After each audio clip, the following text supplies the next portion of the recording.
By the autumn of 1939, Europe stood on the brink of a catastrophe unlike anything it had experienced before. Germany's invasion of Poland marked the beginning of the Second World War, unleashing a conflict that would consume entire nations and claim the lives of more than 60 million people. To the outside world, the German Wehrmacht appeared unstoppable. Newspapers around the globe marveled at lightning-fast armored spearheads, relentless infantry advances, and aircraft that seemed to strike from every direction at once. The world would come to know this style of warfare as blitzkrieg, lightning war. But behind those dramatic victories was another, far less discussed weapon. It was not a revolutionary tank, nor was it a secret aircraft. It was a small white tablet. Known commercially as Pervitin, it contained methamphetamine, a powerful stimulant first introduced to the German market in 1938.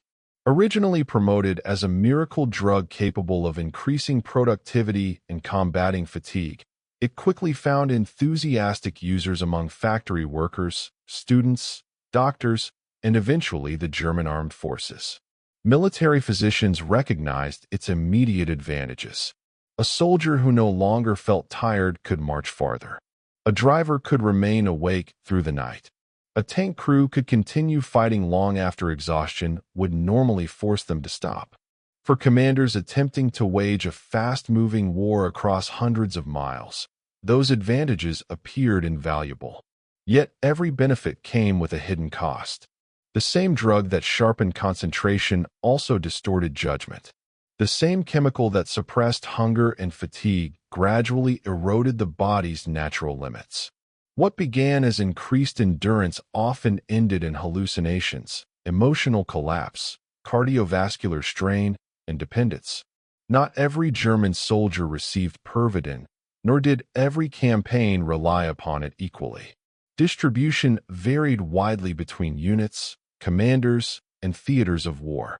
During the invasions of Poland and France, however, millions of tablets were issued to troops expected to conduct continuous operations over several days with little or no sleep.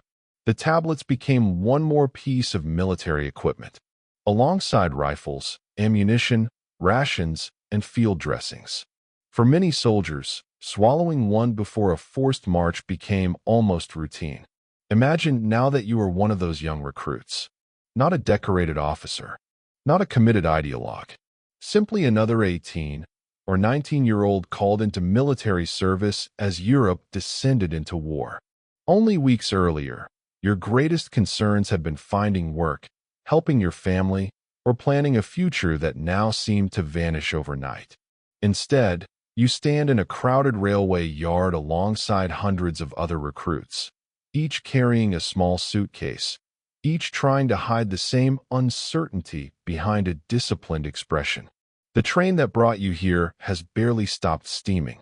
Coal smoke hangs over the station. Orders echo between brick buildings. Boots strike the platform in steady rhythm. No one knows exactly what awaits them. The recruiting depot is efficient, almost mechanical. Clerks record names. Medical officers perform hurried examinations.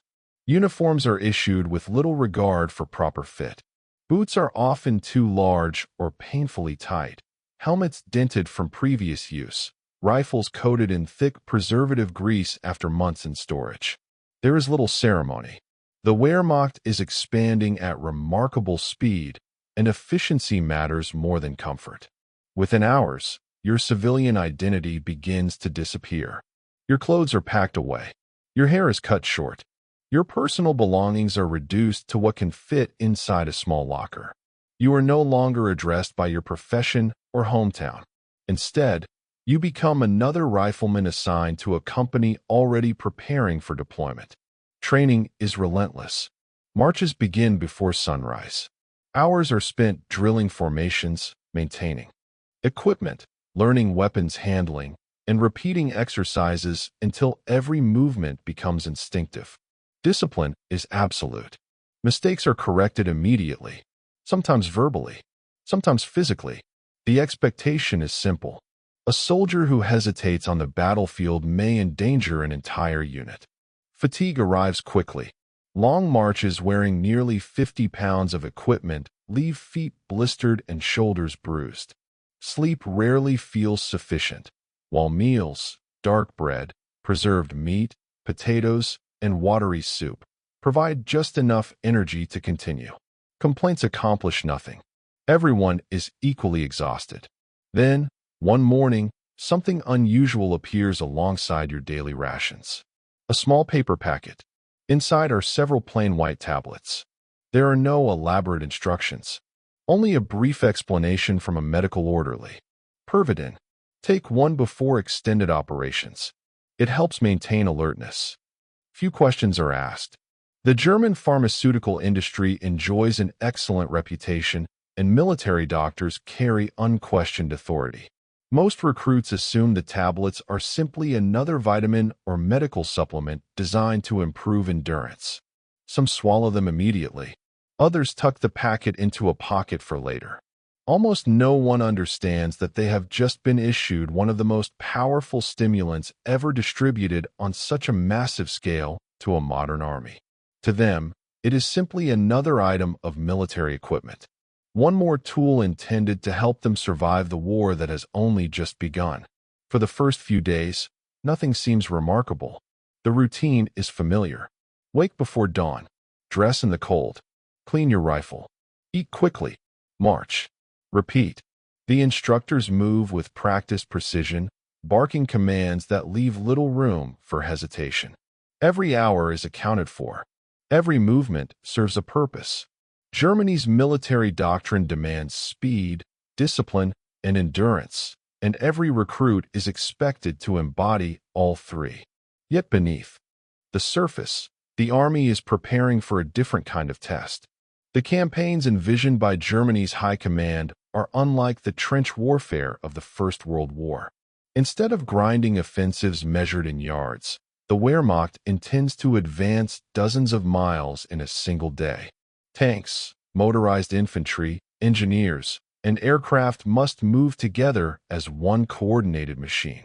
If even one part slows, the momentum of the offensive can collapse. That relentless pace places extraordinary demands on the men expected to sustain it. Human beings require sleep. They require food. They require recovery. Military planners understood this reality all too well. But they also knew that an army capable of remaining awake for another 24 or 48 hours might achieve a decisive breakthrough before the enemy could reorganize. To many commanders, the calculation seemed obvious. If chemistry could buy another day of combat effectiveness, then chemistry would become another weapon of war. A week into training, your platoon receives orders for an overnight exercise. The objective sounds straightforward. Cover nearly 50 kilometers across rolling countryside while carrying full combat equipment, establish defensive positions before dawn, and continue training without interruption the following morning. Veterans exchange knowing glances. New recruits simply adjust their packs. Before departure, the company medic appears once more. This time there is no explanation. He simply opens a metal container filled with familiar paper packets. One tablet. The order is brief. Swallow it now. Most comply without hesitation. You do the same. The tablet is chalky, bitter, and dissolves slowly before disappearing with a swallow of lukewarm water. Nothing happens immediately. You shoulder your rifle. The column begins moving. The first hour feels exactly like every march that came before. Leather boots rub against raw skin. The pack digs into your shoulders. Cold air burns your lungs. Conversation fades as breathing grows heavier. Then, almost imperceptibly, something changes. The ache in your legs begins to retreat. Not because the march has become easier, because the discomfort no longer seems important. Your breathing steadies. Your thoughts sharpen. Every sound appears unusually distinct. The crunch of gravel beneath dozens of boots. The metallic rattle of mess tins. The quiet clatter of rifle slings against belt buckles. You notice details that would normally disappear into the background. Moonlight reflecting from wet leaves. Steam rising from horses farther up the column. a distant church bell somewhere beyond the trees. Time itself begins to feel different. The miles pass without their usual weight. Hours seem compressed into moments. Fatigue simply fails to arrive. Around you, other soldiers experience the same transformation. Conversations become unusually animated. Some men laugh more loudly than before. Others walk with almost mechanical determination, eyes fixed forward, barely blinking. The instructors notice. So do the officers. The pace increases. No one objects. No one falls behind. By dawn, the company has covered a distance that would normally have left every recruit utterly exhausted. Instead, most remain standing. Some even appear eager to continue. To the officers observing from horseback, the experiment appears successful. The tablets have done exactly what they promised. What few people fully understood in 1939 was precisely how methamphetamine accomplished this transformation.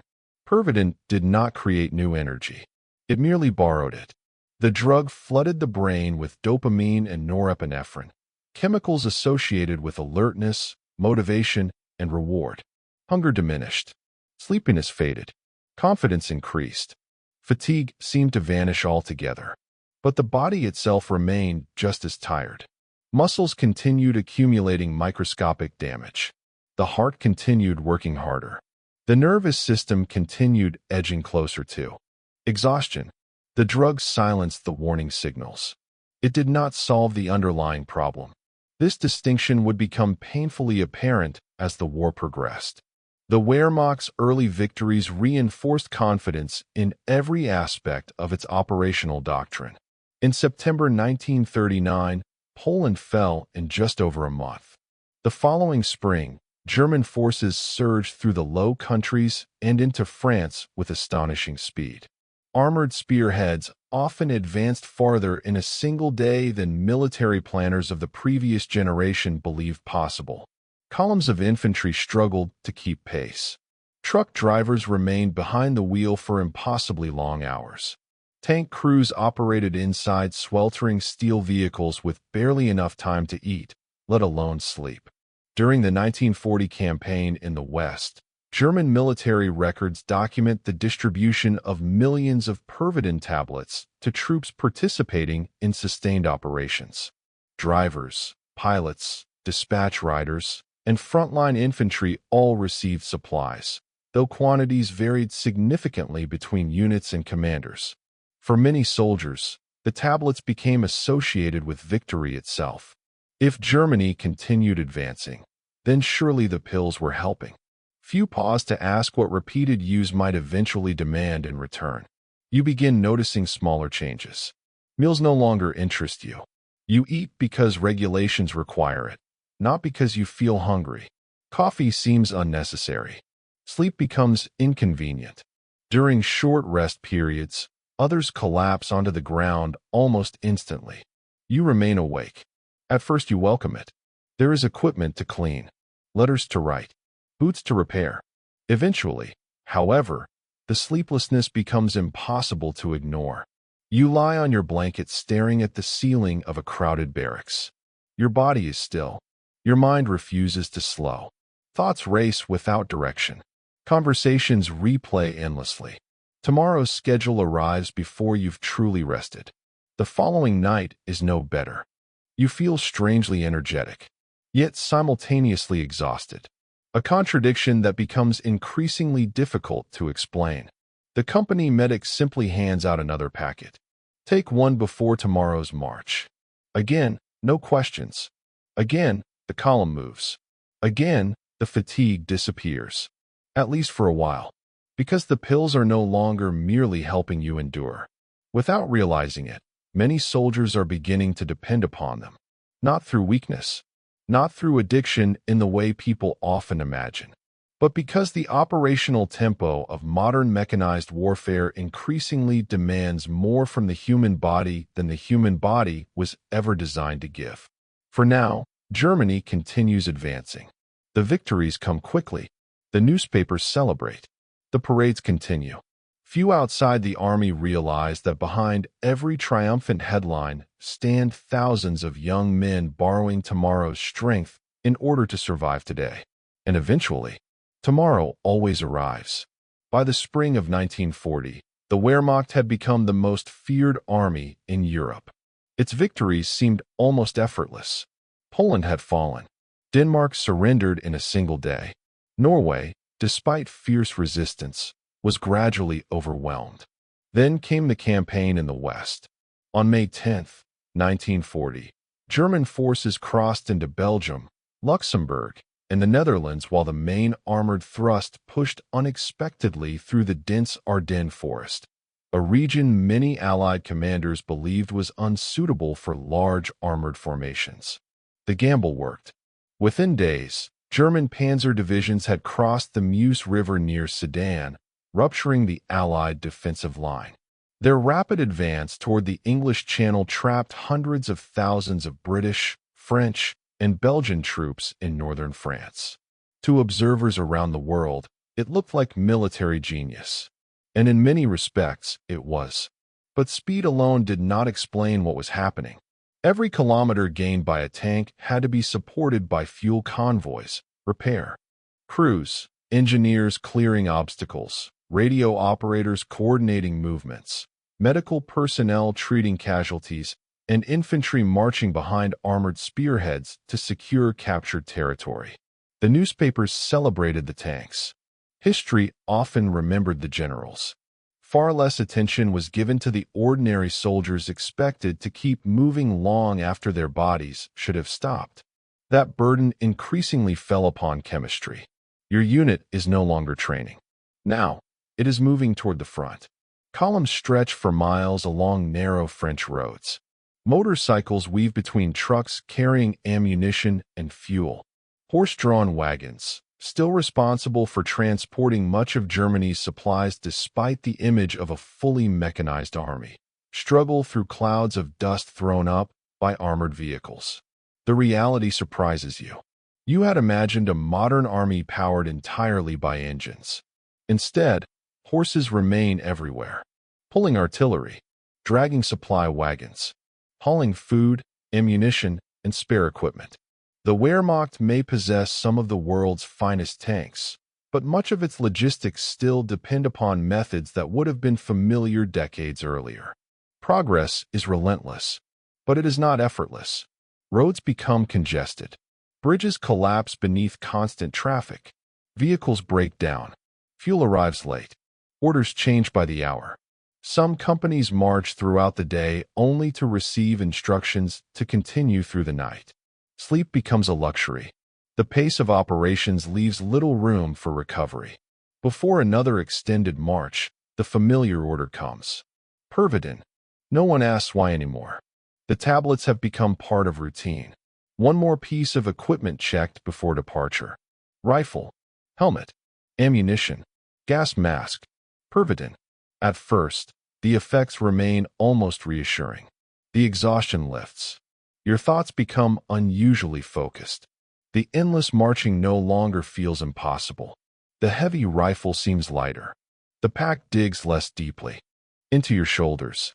Conversation flows more easily. Some soldiers become almost euphoric. Others grow intensely focused, speaking very little while maintaining an unwavering pace. Military physicians observing these early results record increased alertness, improved endurance, and reduced perception of fatigue. On paper, the drug appears remarkably successful. But paper cannot record everything. It cannot measure judgment, or patience, or restraint. Subtle changes begin appearing long before anyone recognizes them as warning signs. A minor disagreement becomes an angry argument. A shouted order feels like a personal insult. Small frustrations provoke unusually intense reactions. Some men become restless. Others grow strangely overconfident. Confidence itself becomes dangerous. The drug does not simply make soldiers feel awake. It often makes them feel capable of more than they truly are. In combat, that illusion can prove fatal. The first firefight comes unexpectedly. There is no dramatic declaration, no trumpet announcing battle. Only confusion, A burst of rifle fire echoes across nearby fields. Someone shouts. The column immediately scatters toward ditches and hedgerows. Training takes over. You throw yourself into cover almost automatically. The rifle is already in your hands before you consciously remember reaching for it. Adrenaline surges through your body. Yet something feels different. Fear is strangely distant. Not absent, just muted. Your heart races. Your breathing remains steady. The world narrows into extraordinary clarity. Every sound appears amplified. Individual rifle shots. Machine gun bursts. Branches snapping overhead. The metallic click of bolts cycling. The smell of wet earth mixed with cordite. You fire toward movement you barely recognize. Not because you've identified a target. Because the man beside you fired first. Minutes later, the shooting stops almost as suddenly as it began. The enemy has withdrawn. Or perhaps your own unit has advanced. No one seems entirely certain. War rarely unfolds with the clarity shown on maps after the fighting ends. As the campaign continues, another enemy emerges. Not bullets. Exhaustion. Entire companies begin operating on little more than brief naps stolen beside roads or inside abandoned farmhouses. Drivers sleep sitting upright in truck cabs. Tank crews doze between engagements inside steel vehicles still warm from their engines. Infantrymen fall asleep leaning against walls while waiting for new orders. Some wake only because another soldier physically shakes them. Others do not wake until someone shouts directly into their faces. The body is demanding repayment. Pervidin delays the bill. It never cancels it. Military reports from the campaign occasionally mention soldiers remaining awake for extraordinary periods. 30 hours, 40 hours, sometimes even longer. Such feats later became part of the legend surrounding Blitzkrieg. Yet the reality was less glamorous. After prolonged stimulant use, concentration often deteriorated rapidly. Simple mistakes became more common. Navigation errors multiplied. Reaction times slowed despite the feeling of alertness. Some soldiers reported hearing voices that were not there. Others glimpsed movement in empty fields. A few experienced vivid visual hallucinations after several days without meaningful sleep. Modern neuroscience explains these experiences clearly. The human brain cannot indefinitely postpone sleep. Eventually, even powerful stimulants begin losing their ability to suppress the body's biological need for rest. When that point is reached, perception itself begins to unravel. The brain starts creating reality rather than accurately interpreting it.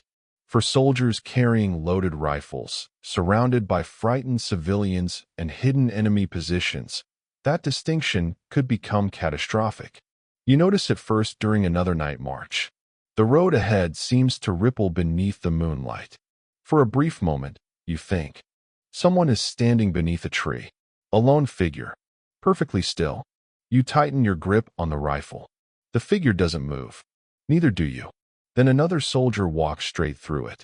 There had been nothing there. Only shadows. You tell yourself it was fatigue. Nothing more. Yet you glance back several times before continuing. Around you, no one says anything. Perhaps they saw nothing. Or perhaps everyone is too embarrassed to admit that the darkness has begun playing tricks on them. Either way, the march continues. It always continues. The war rewards movement. It punishes hesitation. And so you keep putting one boot in front of the other, trusting the pills, trusting your officers, trusting the momentum carrying Germany deeper into Europe. You do not yet realize that the very speed fueling these victories is quietly consuming the men expected to sustain it. The triumphs of 1940 will soon give way to campaigns measured not in weeks, but in years. And the stimulant that once seemed like a miracle will become increasingly incapable of overcoming an enemy no chemical could defeat. Human exhaustion. On June 22, 1941, Germany launched the largest land invasion in human history. More than 3 million German soldiers crossed the Soviet border in an offensive stretching nearly 1,800 miles from the Baltic Sea to the Black Sea. They were supported by thousands of tanks, aircraft, artillery pieces, and hundreds of thousands of horses pulling supplies across primitive roads. The campaign carried an ambitious objective: destroy the Soviet Union before winter. German planners believed the Red Army would collapse after a series of massive encirclements. Once Soviet field armies were annihilated, Moscow, Leningrad, and Ukraine would supposedly fall in rapid succession.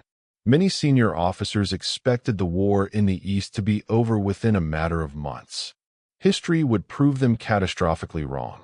The Soviet Union did not collapse. It retreated, again and again, trading land for time. Entire factories were dismantled and transported beyond the Ural Mountains. Millions of civilians evacuated eastward. Fresh armies continued appearing despite staggering losses. Every mile the Wehrmacht advanced carried it farther from its supply depots and deeper into unfamiliar territory. The pace that had brought victory in France now became a burden. The front kept moving. The supplies struggled to keep up. You crossed the Soviet frontier before sunrise. The landscape feels endless. Wide rivers, dense forests, rolling fields stretching beyond the horizon. Villages scattered miles apart. Everything seems larger than Western Europe. Even silence feels larger. At first, the advance appears almost effortless. Columns of Soviet prisoners march west under armed guard. Abandoned tanks line the roadsides. Burning aircraft litter improvised airfields. Rumors spread through the ranks that the Soviet Union is already collapsing. Many believe them. After all, the victories seem undeniable. Each day brings another advance. Another captured town. Another bridge secured before the enemy can destroy it. The officers speak confidently. Maps are updated constantly. Every briefing suggests the war is nearing its conclusion. The optimism is infectious. Few soldiers realize they have entered a campaign unlike any Germany has ever fought. The distances begin changing everything. Marches grow longer. Supply convoys arrive later.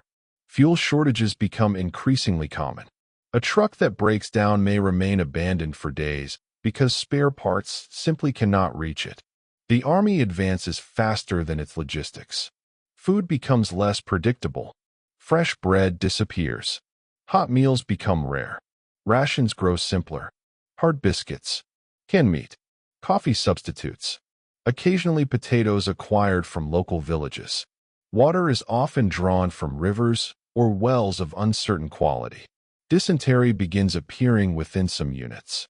Boots wear out faster than replacements arrive. Uniforms become faded, patched, and permanently stained with dust. Equipment breaks under constant use.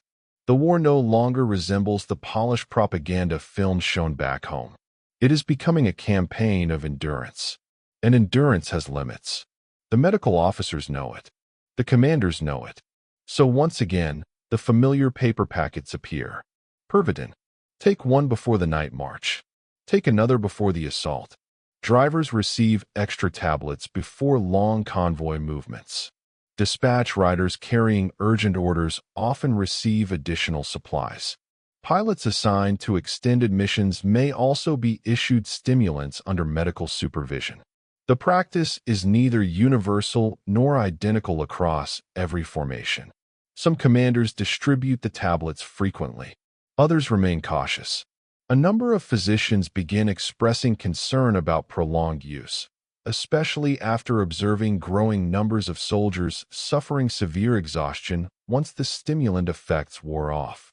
But operational demands rarely allow much room for caution. The advance must continue. You swallow another tablet shortly before sunset. The company has received new orders. March through the night. Secure a bridge before dawn. The destination lies nearly 40 kilometers away. Ordinarily, the distance would seem impossible after an entire day already spent on the move. Yet within an hour, the familiar sensation returns. The weight of the pack seems to lessen. Your eyelids no longer feel heavy. The darkness appears strangely vivid. Moonlight reflects sharply from puddles. Every rustle within nearby trees seems impossibly loud. The column presses onward. Hour after hour. No one complains. The silence itself becomes unsettling. The men are no longer conserving energy. They simply have nothing left to say. Sometime after midnight, you begin noticing things that make little sense. A farmhouse appears occupied. You can almost hear voices inside. As the column approaches, the building proves completely empty. Windows shattered. Furniture overturned. No footprints. No fire. Nothing. Later, you glimpse movement beside the road. You raise your rifle instinctively. Another soldier turns. Both of you stare toward the darkness. There is only tall grass bending in the wind. Neither of you speaks. Both quietly lower your weapons. Sleep deprivation does strange things to the mind. Combined with powerful stimulants, the effects become even more unpredictable. Military physicians during the war documented increasing reports of nervous agitation, irrational suspicion, auditory disturbances, and, in severe cases, hallucinations after prolonged wakefulness. Not every soldier experienced these symptoms. Many never did. But enough cases appeared to concern doctors responsible for monitoring troop health. The problem was simple. The body can ignore fatigue only for so long. Eventually, biology reasserts itself. Combat changes as well. During the opening weeks of Barbarossa, German forces achieve enormous encirclements at Białystok, Minsk, Smolensk, and later around Kiev. Hundreds of thousands of Soviet soldiers are captured. To many Germans, victory still seems inevitable. But beneath those impressive statistics lies an uncomfortable truth.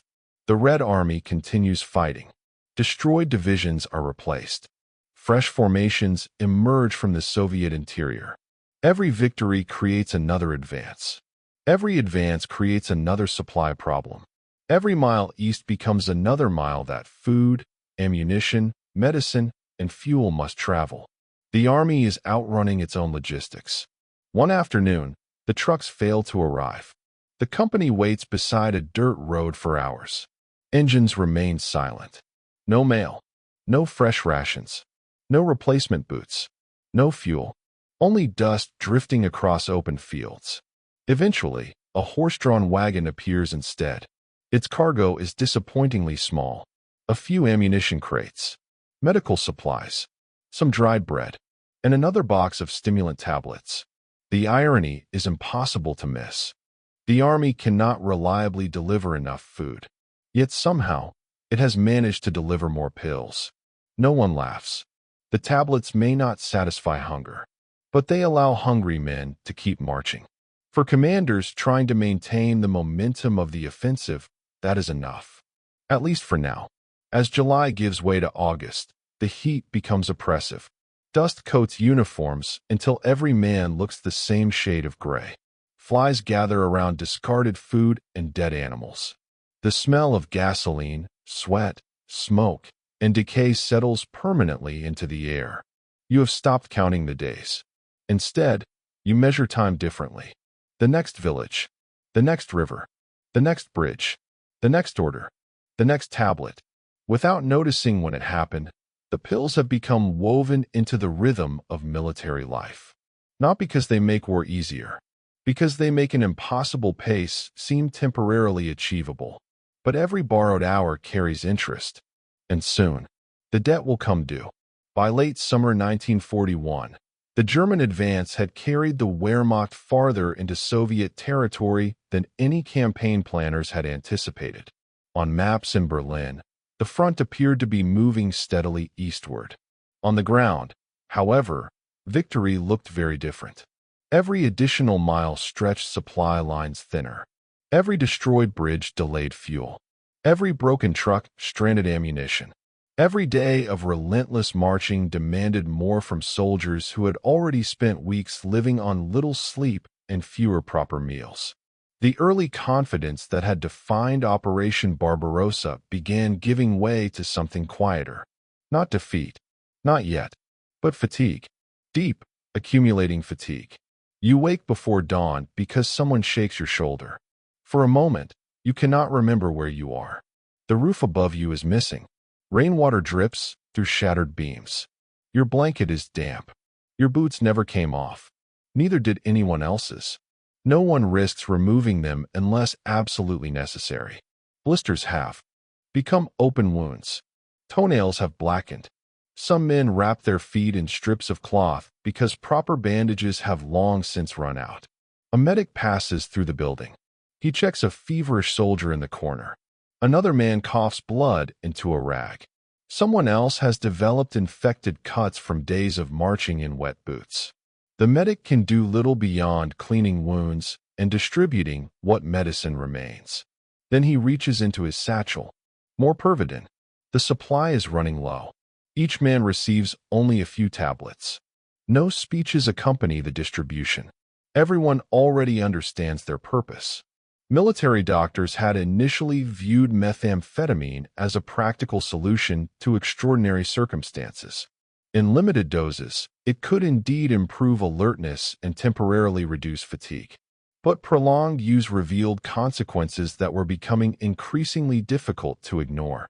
Medical reports from the period describe soldiers suffering rapid heartbeat, elevated blood pressure, trembling hands, severe anxiety, insomnia, emotional instability, and, in some cases, psychotic episodes after extended use combined with extreme sleep deprivation. These symptoms were not universal. Many soldiers used Pervitin only occasionally. Others experienced few noticeable side effects. Yet enough serious cases emerged that concerns spread within sections of the German military medical establishment. By late 1941, some physicians were already recommending stricter controls over distribution. Operational reality, however, often overruled medical caution. When commanders faced the choice between exhausted troops unable to march or exhausted troops temporarily capable of advancing another 20 miles, the decision frequently made itself. You begin noticing changes in the men around you. Not dramatic changes, small ones. A normally cheerful corporal now snaps at anyone who speaks too loudly. A machine gunner stares silently into empty fields for minutes at a time. One private spends half an hour cleaning an already spotless rifle, unable to stop polishing metal that no longer needs attention. Another becomes convinced someone has been stealing from his pack. Nothing is missing. He searches it anyway. Twice. 3 times. Again before sleeping. The officers notice the tension. So do the sergeants. No one calls it drug dependence.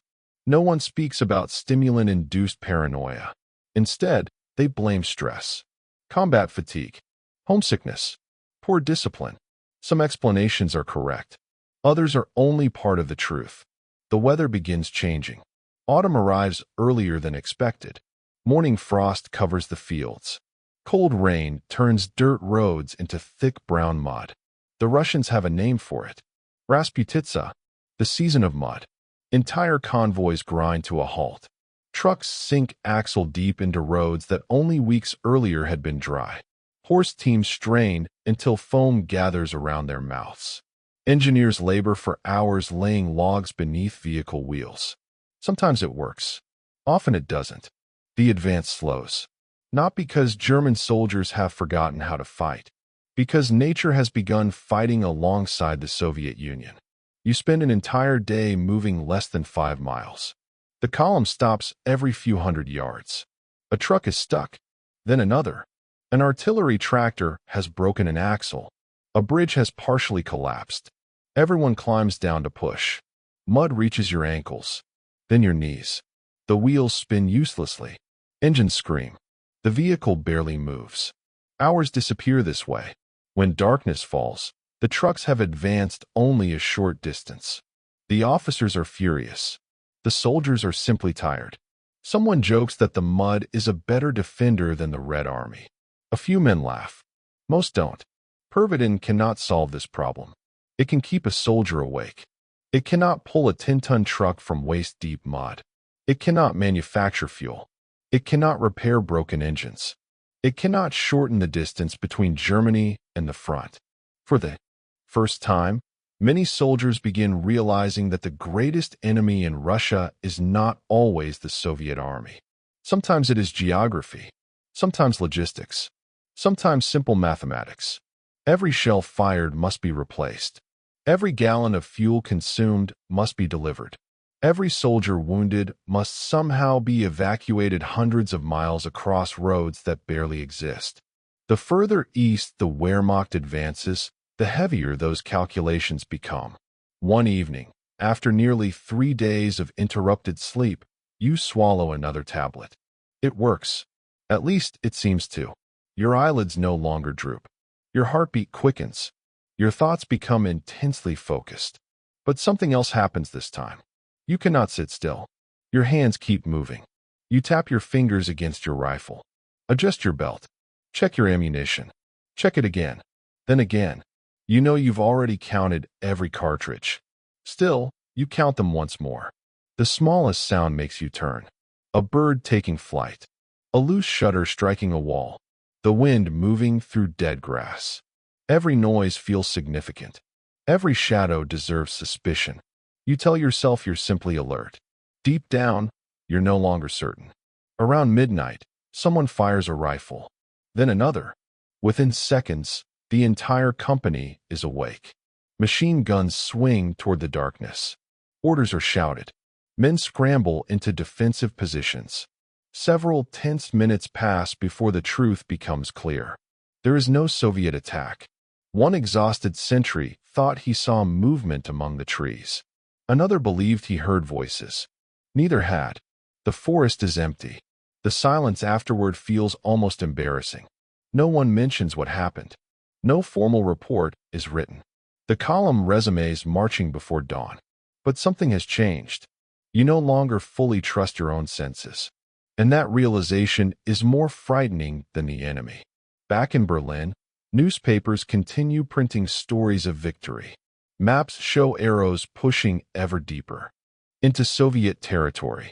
The public sees photographs of captured cities and long columns of prisoners. They do not see the cracked feet, the infected wounds, the trembling hands clutching stimulant tablets, the soldiers who have forgotten what uninterrupted sleep feels like. The Wehrmacht is still advancing. But beneath the appearance of unstoppable momentum, the machine is beginning to strain. Its engines still run. Its soldiers still march. Yet both are consuming themselves faster than Germany can replace them. And winter has not even begun. When German forces crossed into the Soviet Union in June 1941, many senior commanders believed the campaign would end before winter. They expected the Red Army to collapse after a series of massive encirclements. They expected Moscow to fall. They expected Soviet resistance to disintegrate before snow covered the roads. None of those assumptions survived contact with reality. By October, the offensive had slowed dramatically. By November, temperatures began falling below freezing. Within weeks, much of the Eastern Front would become one of the harshest battlefields ever endured by a modern army. For hundreds of thousands of German soldiers, winter was no longer a season. It was another enemy, one that never slept. You notice the cold before you see the snow. The mornings become painfully still. Your breath hangs in the air. Water inside your canteen develops a thin layer of ice before sunrise. Metal burns your fingers almost as quickly as fire. You instinctively avoid touching your rifle without gloves. Yet gloves are becoming worn through. Some men wrap strips of cloth around their hands. Others improvise with blankets cut into makeshift mittens. Official winter clothing exists, but not nearly enough of it has reached the front. The supply system was never designed to sustain an army fighting deep inside Russia during December. Many soldiers continue wearing uniforms intended for autumn. Some still march in lightweight boots, already weakened by months of campaigning. Every mile east has made resupply more difficult. Now the weather multiplies every problem. Snow arrives quietly. There is no dramatic storm, just a few scattered flakes. Then hundreds, then thousands. Within hours, fields disappear beneath white. Roads vanish entirely. Landmarks become difficult to recognize. Even familiar villages look unfamiliar beneath fresh snow. The world loses its color. Gray skies, white ground, Dark trees standing like silent sentries across the frozen landscape. Beautiful from a distance, merciless up close. Cold changes everything. Engines refuse to start. Lubricants thicken inside weapons. Truck batteries fail overnight. Machine guns jam more frequently.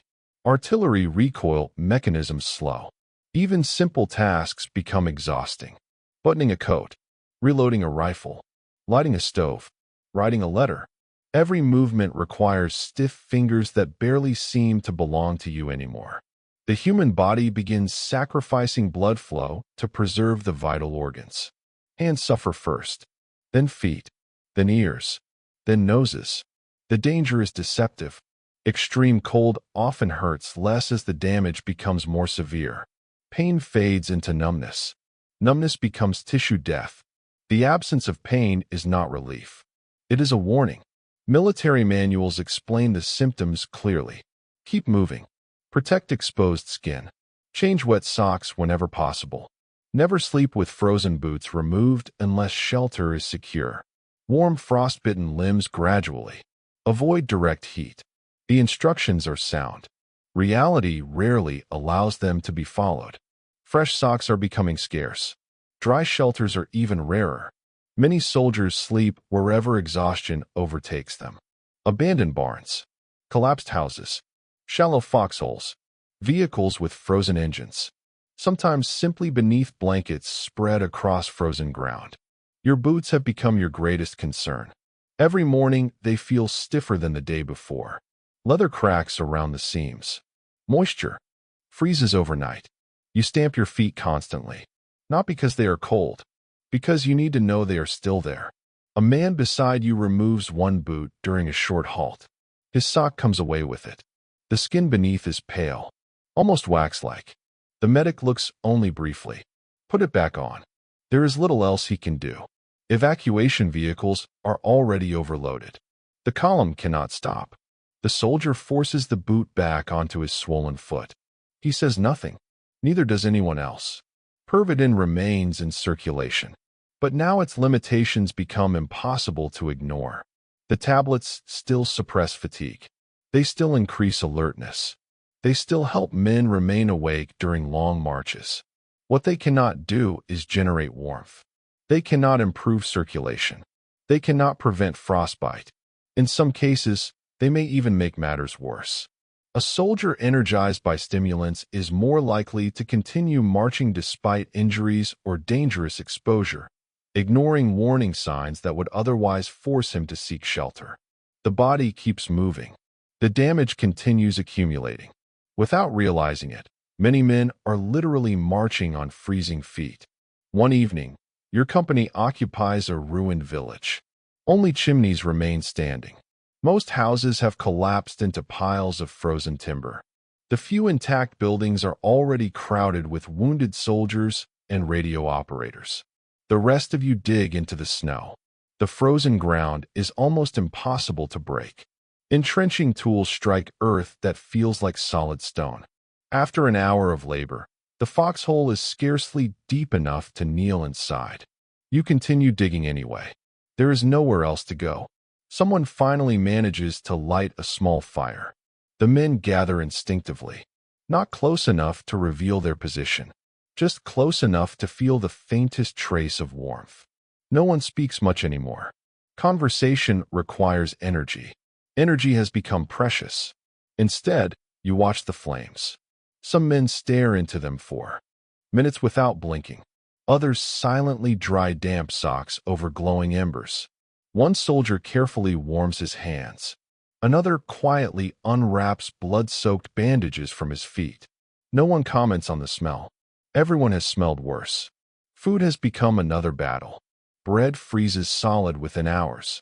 Canned meat must sometimes be thawed before it can be eaten. Water freezes overnight. Snow can be melted, but fuel is scarce. Hot meals become rare enough that soldiers remember them for weeks. Hunger itself changes. At first it gnaws constantly. Eventually, it becomes dull, almost familiar. The stomach simply accepts disappointment. Pervitin suppresses appetite further. For a time, that seems useful. Later, it becomes another problem. A man who does not feel hungry is still starving. His muscles continue weakening. His immune system continues failing. His body continues consuming itself. The drug merely hides the warning. Then the Soviet counteroffensive begins. In early December 1941, fresh Soviet divisions, many transferred from Siberia after intelligence suggested Japan would not attack the Soviet Far East, entered the fighting around Moscow. Unlike many German formations, these troops possessed winter clothing, skis, and equipment designed for severe cold. They also carried fresh reserves. The Wehrmacht did not. After months of continuous advance, German units were exhausted. Many divisions were operating far below their original strength. Vehicles were worn out. Horses were dying from exposure and starvation. Supplies arrived sporadically. Now, instead of advancing, German soldiers found themselves desperately trying to hold ground. For the first time since the invasion began, the Wehrmacht was forced onto the defensive across much of the front.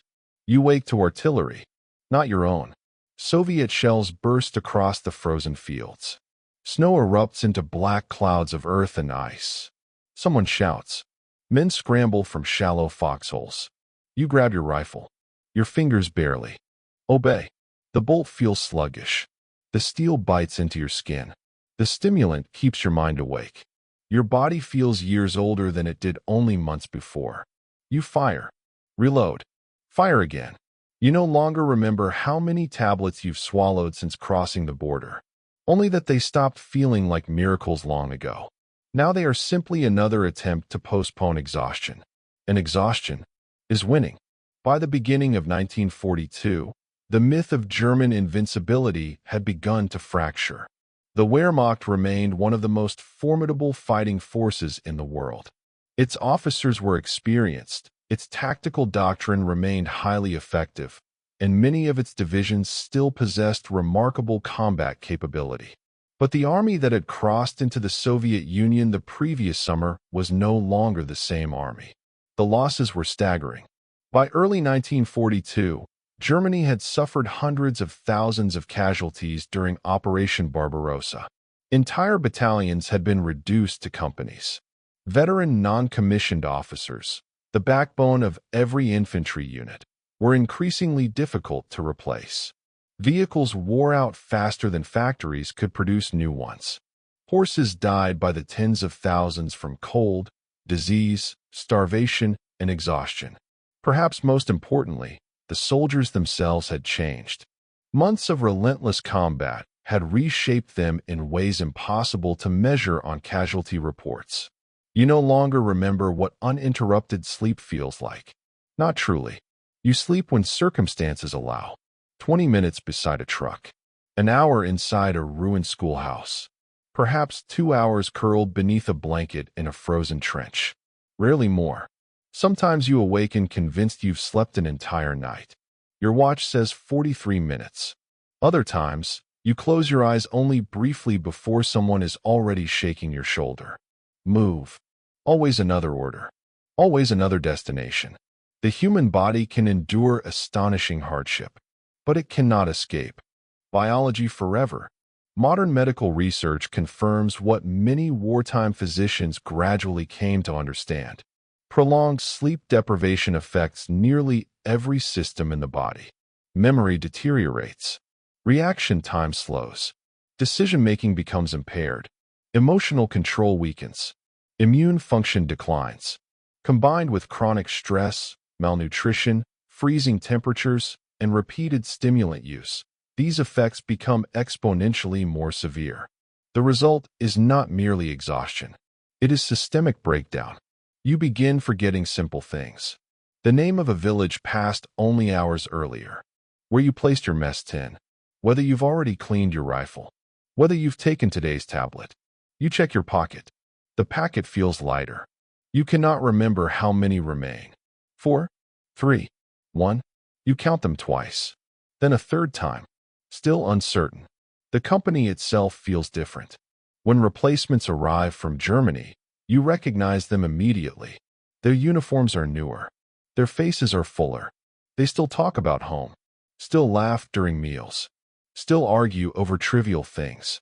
Veterans watch quietly. None of you says it aloud, but everyone knows. The newcomers have not yet learned how quickly optimism disappears on the Eastern Front. One young recruit asks when everyone expects to return home.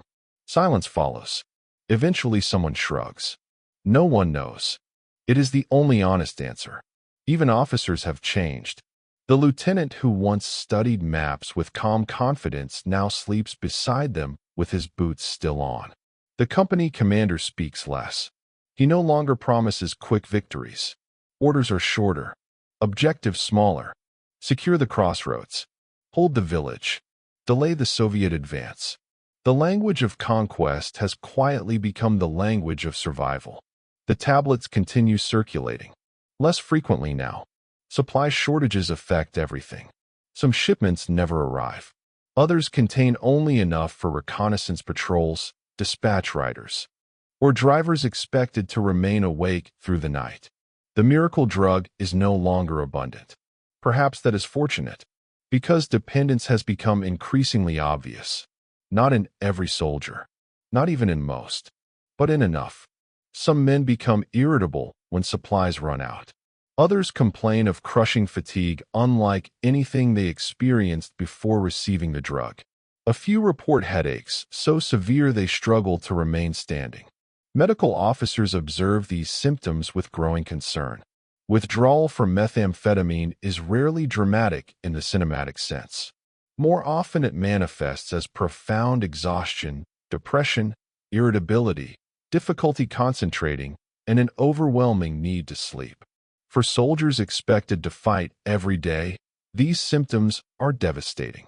One afternoon, your squad halts beside an abandoned Soviet farmhouse. A corporal distributes the day's rations. The meal is meager. A piece of black bread, some canned meat shared between several men, a cup of weak coffee substitute. No one complains. Complaining wastes energy. As you eat, another soldier reaches into his pocket. He removes his last tablet.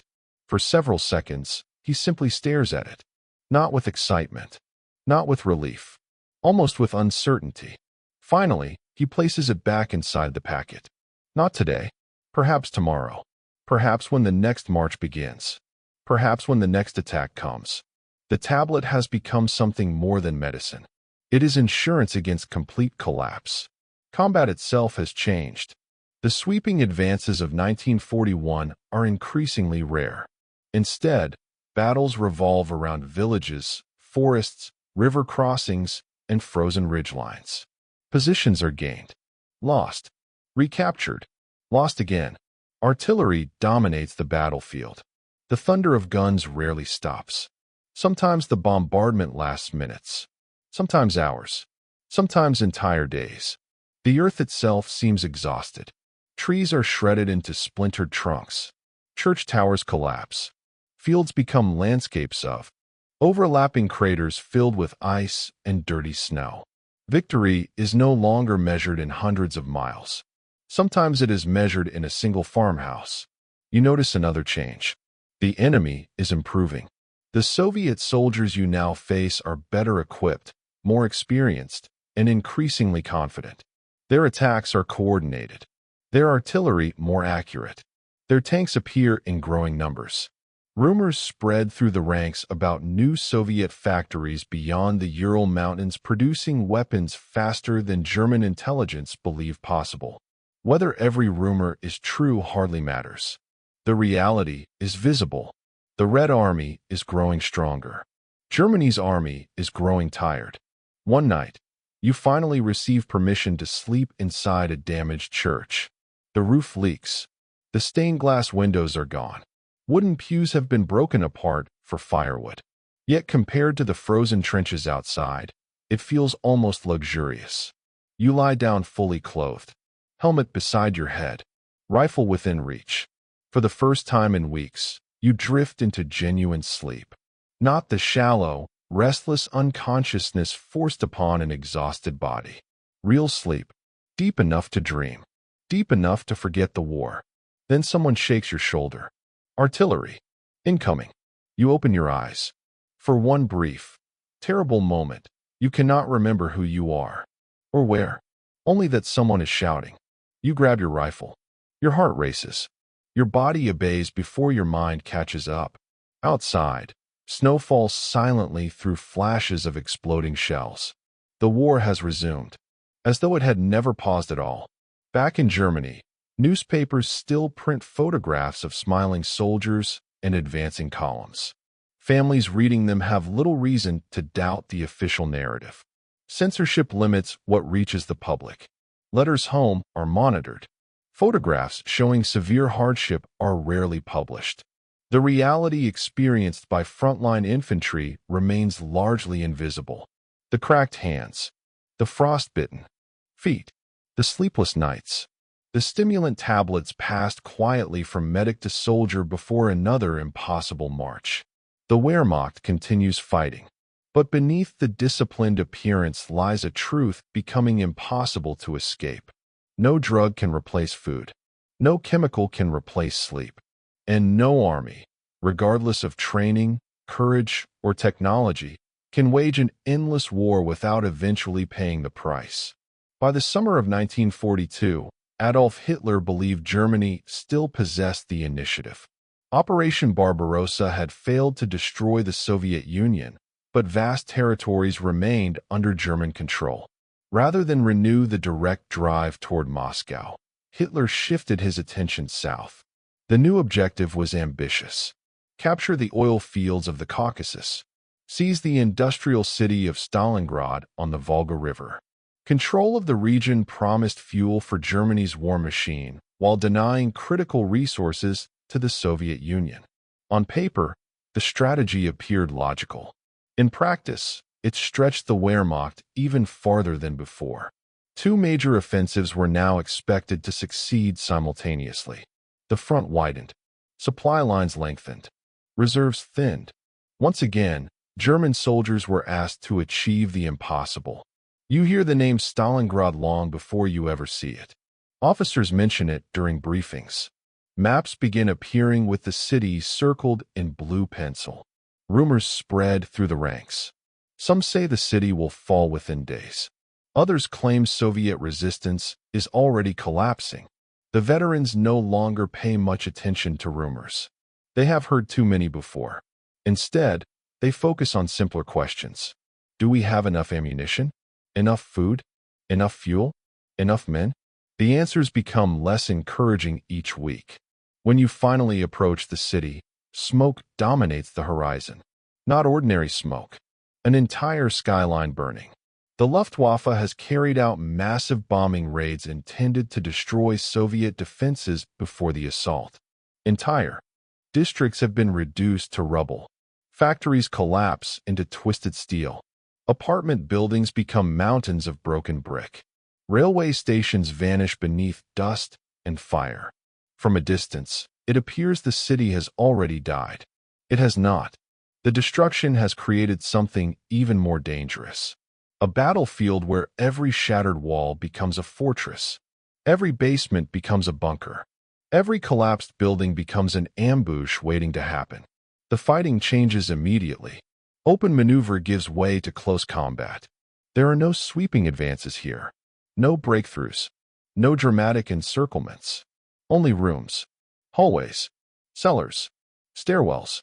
One building at a time. Sometimes one floor at a time. A factory captured in the morning may be contested again before sunset. Entire companies disappear inside structures whose names soon become infamous. The Red October Factory. The Barricade Gun Factory. The Tractor Factory. Grain elevators that continue resisting long after military logic suggests they should have fallen. The city acquires a new reputation among German soldiers. Rattenkrieg. The War of Rats. A brutal struggle fought at distances measured in feet rather than miles. You enter a building through a shattered doorway.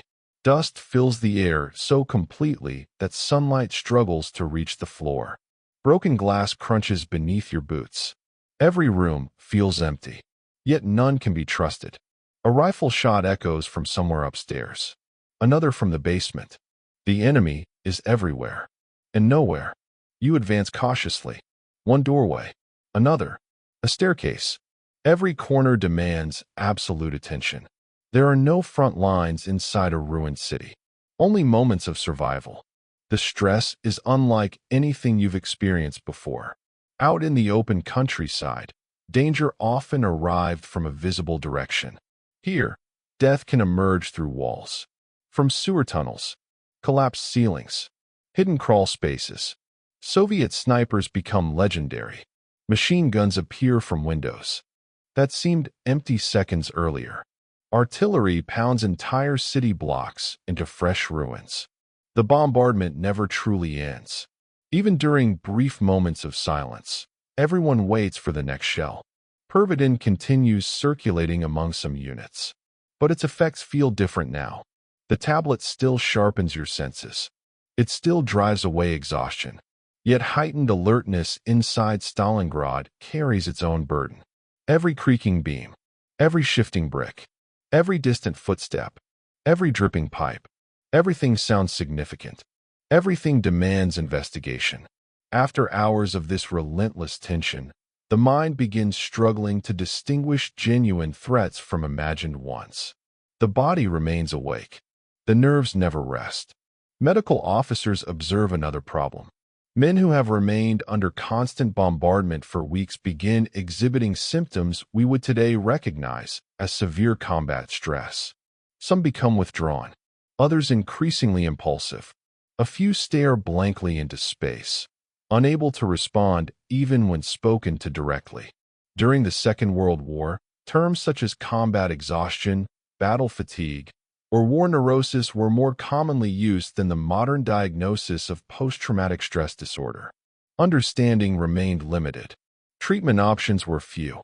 Most soldiers simply returned to duty as soon as they were physically capable.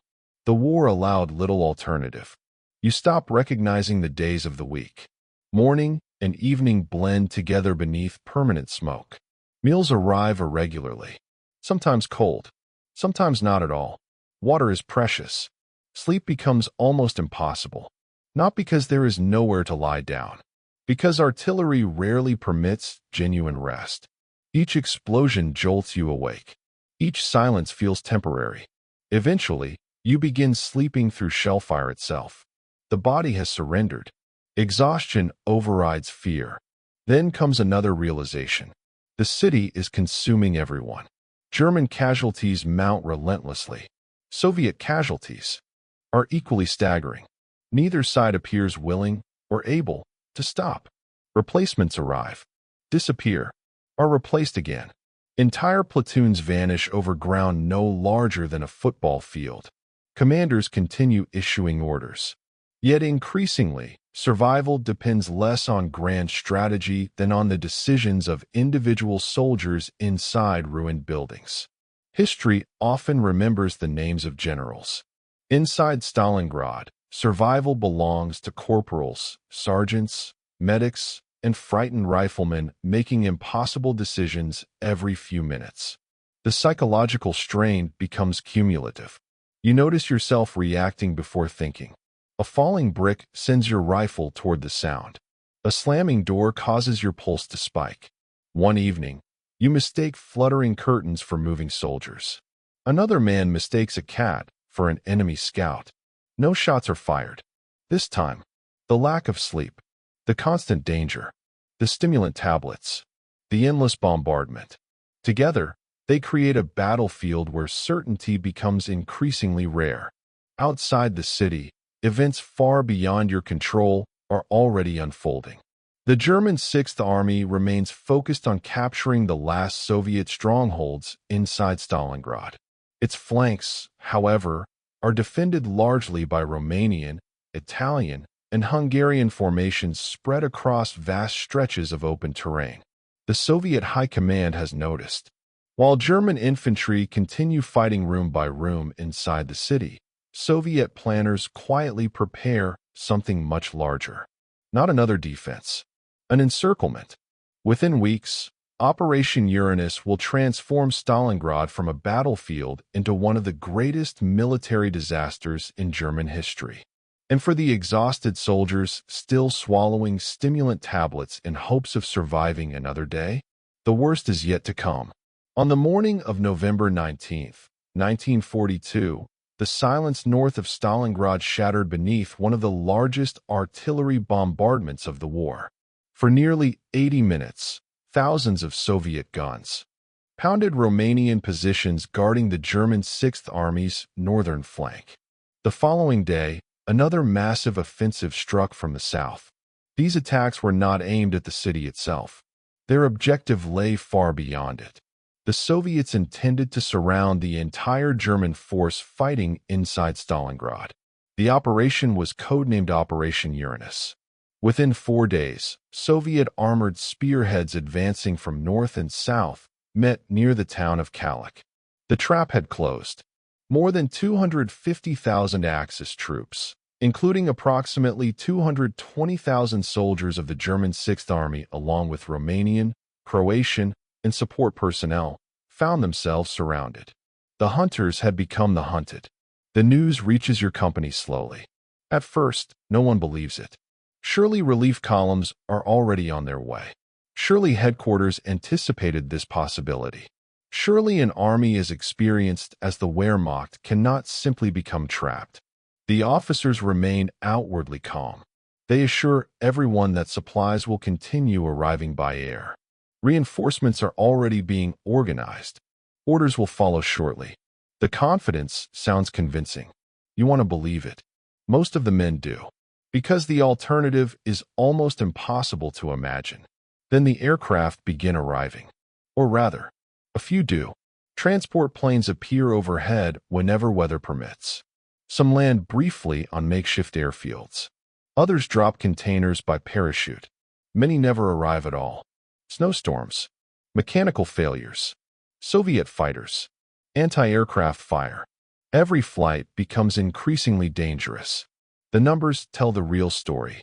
Military planners estimated the encircled Sixth Army required roughly 600 to 700 tons of supplies every day simply to continue fighting. On most days, the Luftwaffe delivered only a fraction of that amount, sometimes less than 100 tons, occasionally almost nothing. The mathematics are merciless. No amount of courage can compensate for missing food, ammunition, medicine, and fuel. The rations shrink almost immediately. Bread becomes thinner. Soup contains more water than vegetables. Meat disappears almost entirely. Coffee is gone. Sugar vanishes. Eventually, horses begin disappearing from the streets. Not because they have all died, because they are being slaughtered for food. Animals that had spent months hauling artillery and supply wagons now become meals. Nothing is wasted. Bones are boiled. Fat is rendered. Leather harnesses are reportedly softened and chewed by desperate men in some areas of the pocket. Hunger changes people. It narrows the world. The future disappears. There is only the next meal, or the absence of one. You notice it in yourself. Conversations no longer drift toward home. No one argues about politics. No one speculates about promotions. Instead, every discussion revolves around practical questions. Has anyone found bread? Does the medic still have bandages? Has ammunition arrived? When is the next resupply flight? You begin calculating distances differently, not in miles, but in calories. How much energy will this patrol require? Can you afford it? Can your body? The stimulant tablets still exist. Occasionally, medics distribute the remaining stock. But now the irony has become impossible to ignore. The pills suppress hunger. The body no longer has enough food to sustain itself anyway. Methamphetamine may dull the sensation of an empty stomach. It cannot create nourishment. A soldier who feels less hungry is still starving. If anything, the danger has increased. Without hunger acting as a warning, some men push themselves beyond the point where their bodies can recover. The stimulant masks the symptoms, not the damage. The cold returns with renewed intensity. Temperatures plunge while below freezing. Buildings offer little protection. Most have already been shattered by months of artillery fire. Windows are gone. Roofs partially collapsed. Doors ripped from their hinges for firewood. You sleep beside walls, blackened by smoke, sometimes beside strangers. sometimes beside men who never wake again. No one says much in the morning. There are too many empty spaces. Medical conditions deteriorate rapidly. Frostbite, dysentery, pneumonia, typhus, malnutrition. Minor wounds become life-threatening because the body no longer possesses the resources to heal. Hospitals overflow. Medical supplies disappear. Doctors perform surgery with inadequate anesthesia. Bandages are washed and reused. Morphine becomes precious. Every decision involves choosing who still has a realistic chance of survival. The burden weighs heavily on military physicians, not because they lack skill, because they lack everything else. One afternoon, you are ordered to help unload a transport aircraft. The plane has barely stopped rolling before exhausted ground crews rush toward it. Every minute matters. Fuel, medical crates, ammunition, mail, food. You search anxiously for sacks of flour, boxes of canned meat, anything. Instead, you find replacement radio parts, some ammunition, medical supplies. Useful, necessary, but nowhere near enough. The aircraft departs only minutes later. Its engines fade into the gray winter sky. You wonder if it will make it back. Many never do. Rumors spread faster than facts. One day, someone claims Field Marshal Manstein is only a few miles away. The next, another soldier insists Soviet forces have already destroyed the relief column. Some insist Hitler has authorized a breakout. Others swear the Sixth Army has been ordered to stand fast. In truth, the situation is even more complicated. General Friedrich Paulus repeatedly requested permission to attempt a breakout while sufficient fuel and manpower remained. Hitler refused. He insisted the Sixth Army would hold its position until relieved. The decision would become one of the most controversial of the entire war.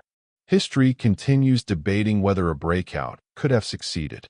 What is certain is this: the longer the army remained trapped, the weaker it became. One evening, you realize your hands are trembling. Not from cold, not entirely. From weakness. Your uniform hangs looser than it once did. Your belt has been tightened another notch. Your cheeks have hollowed.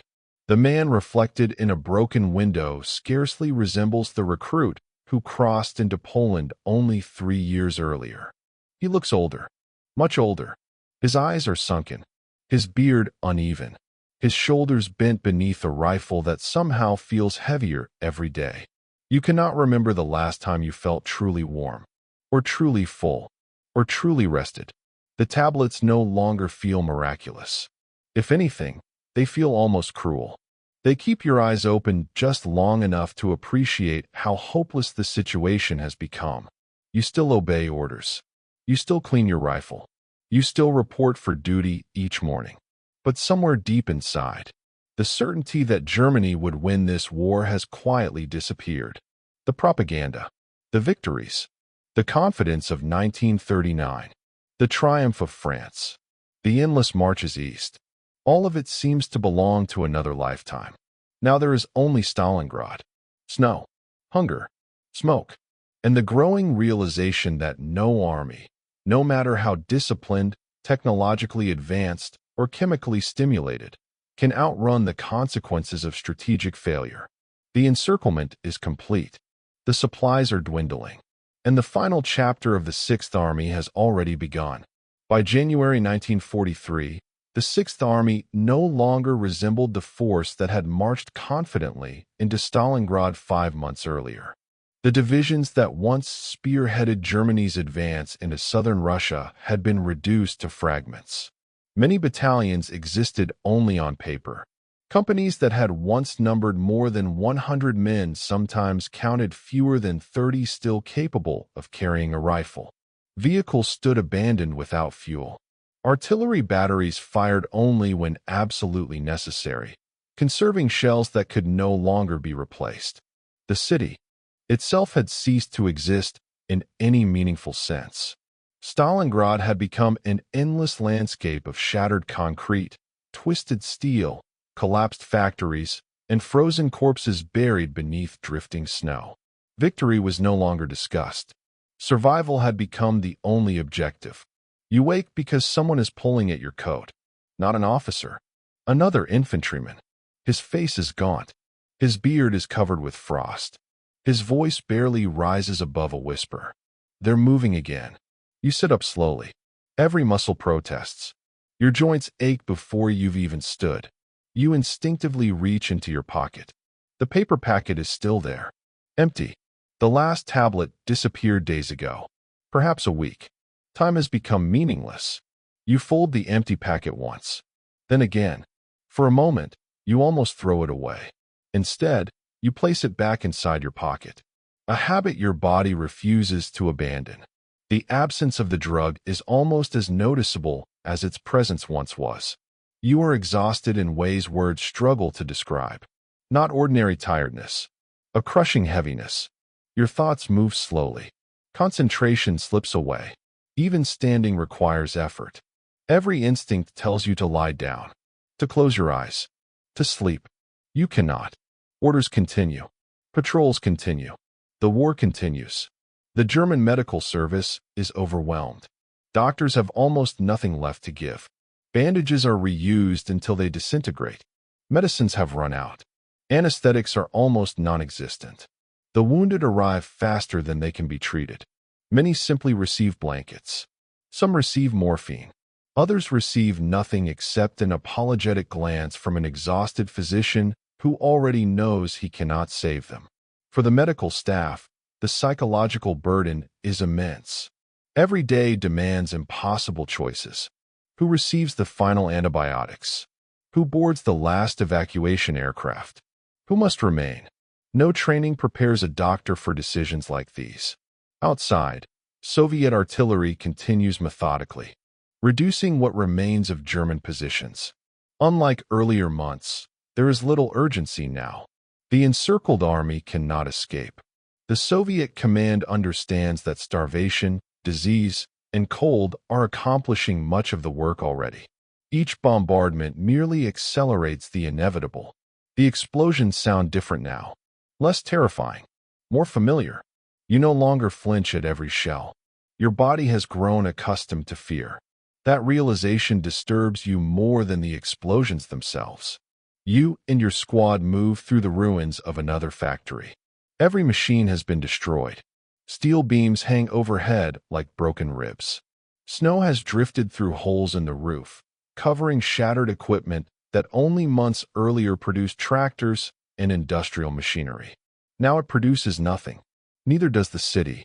Its factories no longer build. Its railways no longer transport. Its streets no longer function. Everything has been transformed into battlefield. A battlefield that has consumed tens of thousands of lives. The conversations among soldiers have changed. There is no anger left. No enthusiasm. Even hope has become strangely quiet. One man wonders aloud what his wife is doing. Another tries to remember the smell of fresh bread. A third cannot remember his daughter's face. No one mocks him. Several admit they are struggling to remember their own families clearly. Months of continuous combat have narrowed life to immediate survival. The past feels distant. The future almost unimaginable. Only today exists. Sometimes only the next hour. By late January, the Soviet ring tightens even further. German positions are split into smaller and smaller pockets. Communication becomes increasingly unreliable. Units lose contact with neighboring formations. Orders arrive late. Sometimes not at all. Officers improvise. Sergeants improvise. Eventually, individual squads improvise.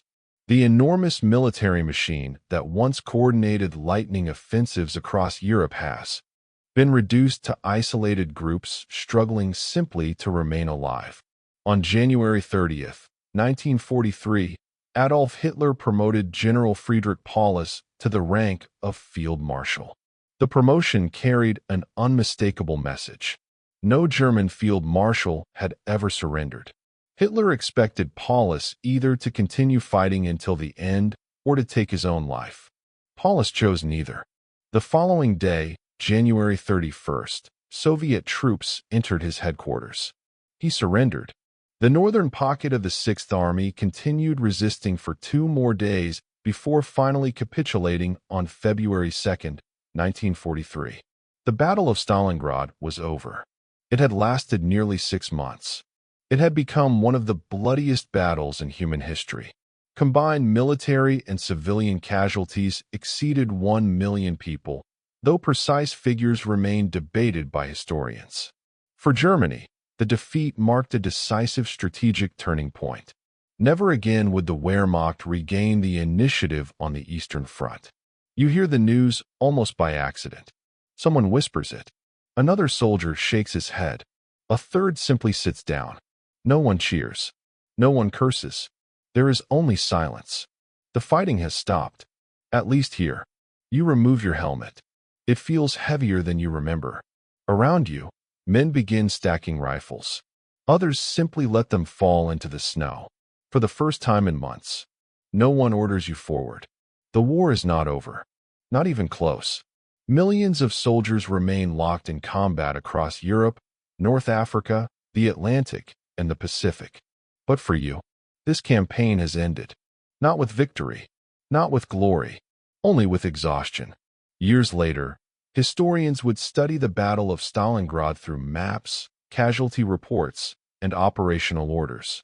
They would analyze Hitler's decisions, Soviet strategy, German logistics, weather, industrial production. All of those factors mattered. Yet beneath every arrow drawn across a military map stood individual human beings. Hungry, cold, sleep-deprived, afraid. Many had swallowed stimulant tablets believing they could outrun exhaustion. Some temporarily did. None escaped it forever. Pervitin could postpone the body's limits. It could not erase them. It could not reverse starvation.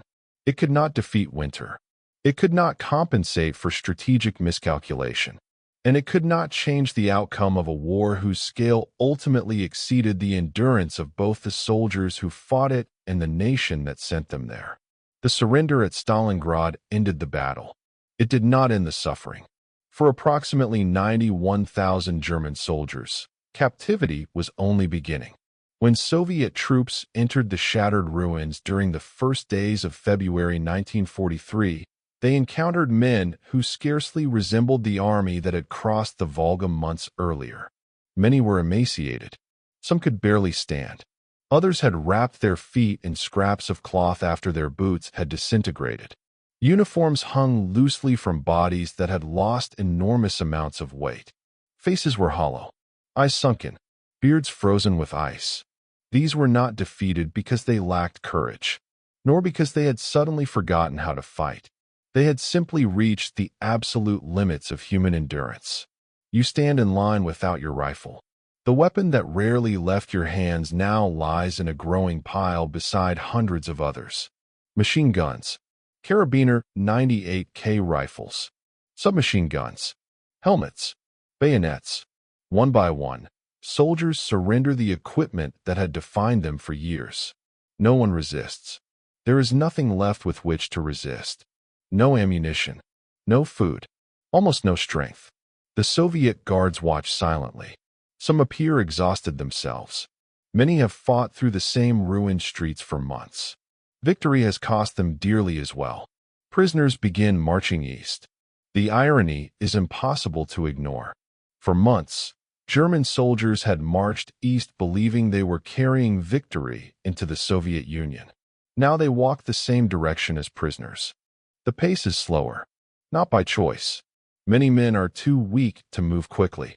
Those unable to continue often collapse into the snow. Some are helped forward by comrades. Others remain where they fall. The conditions vary greatly depending on location, weather, available supplies, and the units responsible for guarding prisoners. What remains beyond dispute is that the situation is catastrophic. The Soviet Union itself has suffered unimaginable devastation. Entire cities lie in ruins. Millions of civilians have been killed or displaced. Food is scarce for everyone. The prisoners enter a nation struggling to feed its own people. Of the approximately 91,000 German soldiers captured at Stalingrad, only about 5,000 to 6,000 would eventually return home after the war. The overwhelming majority died in captivity from disease, malnutrition, exposure, exhaustion, or injuries sustained during the battle. Some perished within weeks. Others survived for years before finally succumbing. A small number would not return to Germany until the mid-1950s, more than a decade after the fighting had ended. The Battle of Stalingrad did not merely destroy an army. It destroyed generations of lives. You no longer think about medals, or promotions, or victory.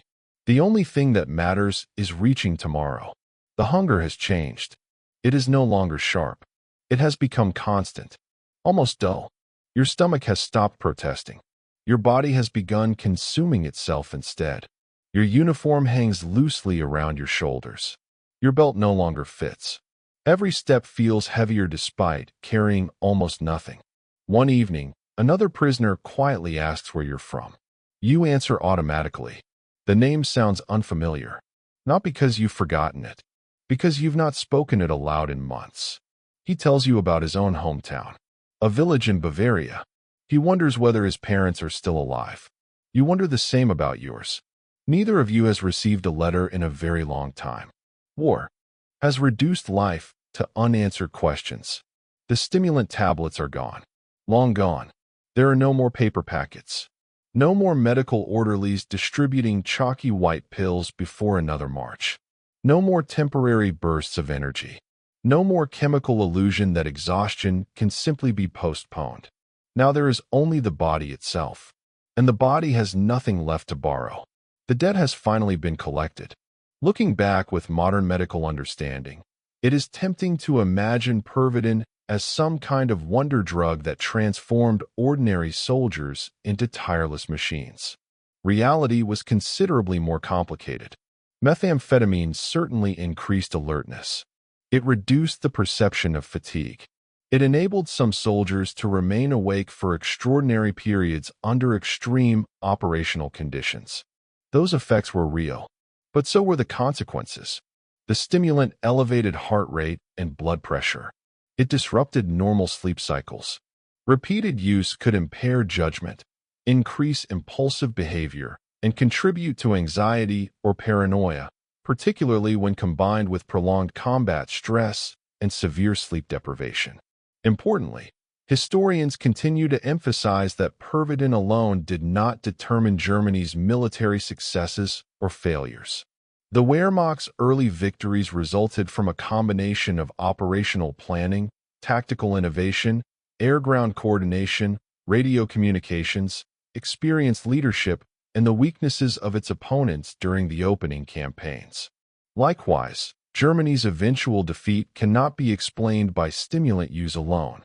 Strategic overreach, industrial limitations, logistical failures, Allied production, Soviet resilience, intelligence successes, and countless other factors proved far more decisive. The pills were never the engine of victory. They were merely another tool, one that temporarily expanded human endurance while quietly accelerating its collapse.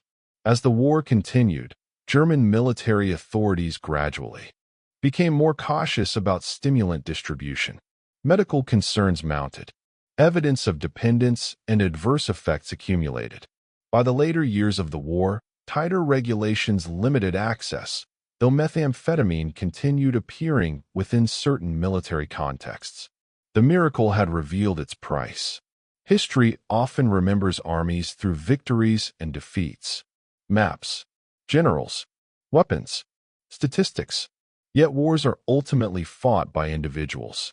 Young men carrying packs that feel heavier every week. Doctors making impossible decisions with inadequate supplies. Drivers struggling to keep vehicles moving across impossible terrain.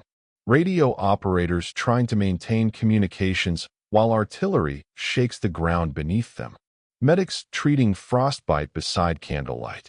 Infantrymen swallowing stimulant tablets not because they sought excitement, but because someone in authority told them this would help them survive another march.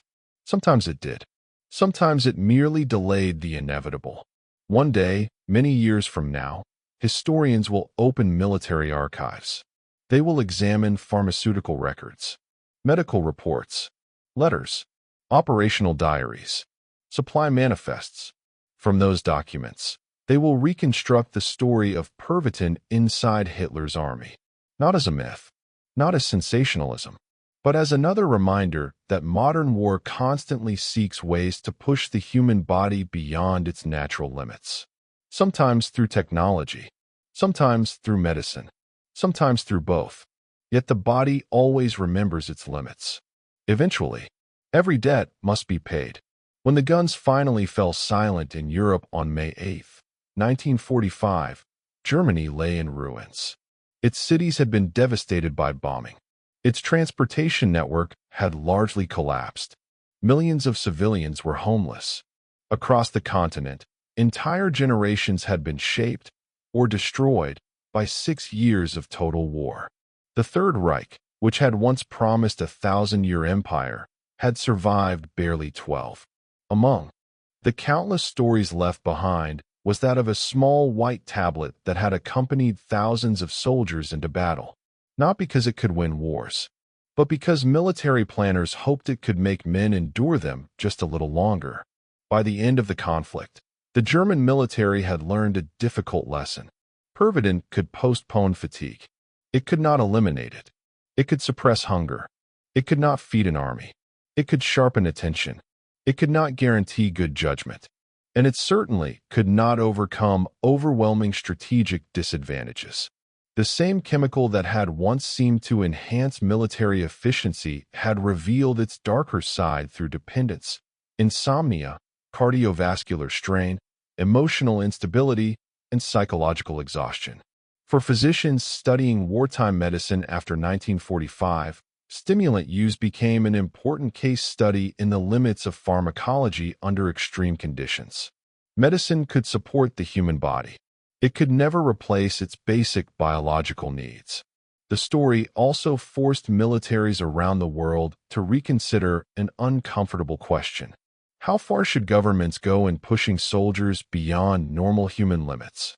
The issue did not disappear with the Second World War. During later conflicts, including Korea, Vietnam, and even more recent military operations, various armed forces continued researching or issuing stimulants under carefully controlled medical supervision for specific missions requiring prolonged wakefulness. Modern policies, however, differ dramatically from those of the early 1940s.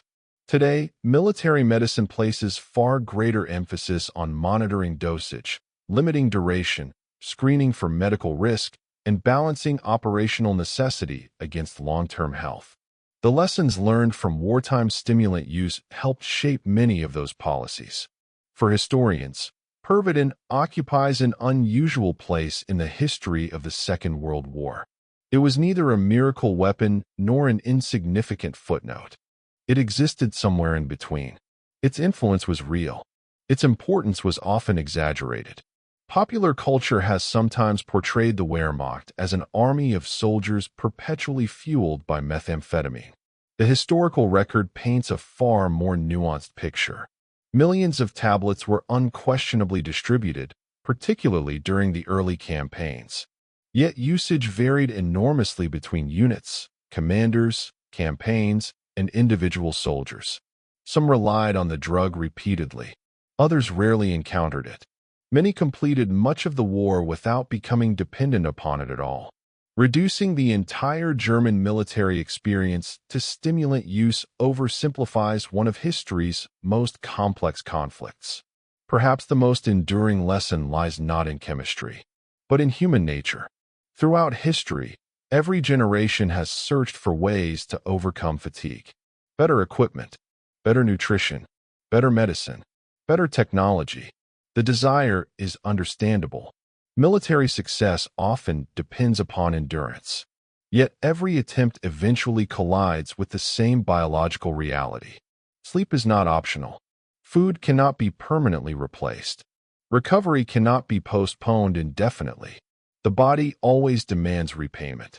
Imagine, for a moment, one of those young recruits who boarded a train in 1939. He believed the war would be brief. He accepted his uniform, learned his drills, trusted his officers, swallowed the tablets handed to him by military doctors because they were presented as another piece of equipment, no different from ammunition or field dressings. He marched through Poland, France, perhaps the Balkans, maybe the vast plains of the Soviet Union. He watched friends disappear from morning roll calls. He learned to sleep in frozen foxholes. He crossed rivers whose names he never learned. He entered villages that no longer existed by the time he left them. Perhaps he survived. Perhaps he did not. Either way, the war transformed him long before it ended. For those who returned home, the challenges were far from over. Many carried permanent physical injuries. Others struggled with chronic illness, addiction, nightmares, anxiety, or emotional trauma that medicine of the time scarcely understood. Families often welcomed back men who looked familiar but felt profoundly changed. Some spoke openly about their experiences. Many never spoke of them again. The silence surrounding war can last far longer than the war itself. It is important to remember that examining the experiences of ordinary German soldiers does not diminish the immense suffering inflicted by Nazi Germany across Europe. The Wehrmacht served a regime responsible for aggressive war, mass murder, and crimes against humanity on an unprecedented scale. Many soldiers participated directly in those crimes. Others witnessed them. Some resisted. Many complied. The experiences described in this documentary are intended to explain the realities faced by soldiers within that military system, not to excuse, justify, or romanticize the actions of the regime they served. History demands understanding. It does not require admiration. Today, museums preserve faded uniforms, dented helmets, rusted rifles, medical kits, and tiny paper packets that once held stimulant tablets. At first glance, they appear ordinary, silent objects resting behind glass. Yet each represents a life interrupted, a decision made, a march continued, a body pushed beyond its natural limits. Together, they remind us that wars are not won by machines alone. They are fought by people, people who become exhausted, who become frightened, who make mistakes, who suffer, and who, regardless of nationality, remain bound by the same human limitations. So, what was it really like to be a German soldier relying on methamphetamine during the Second World War? For a brief time, it may have felt as though exhaustion had been defeated, as though endless marches were possible, as though fear had grown quieter, as though victory itself lay only a few more miles ahead. But those feelings were temporary. The debt accumulated with every sleepless night, every missed meal, every forced march, every additional tablet. Eventually, the body reclaimed what had been borrowed. It always did, because in the end, neither propaganda, nor discipline, nor modern weapons, nor chemistry could change the oldest truth of all. No nation can permanently outrun the limits of the human body, and no war, however powerful the armies that wage it, escapes the cost paid by the people forced to fight it.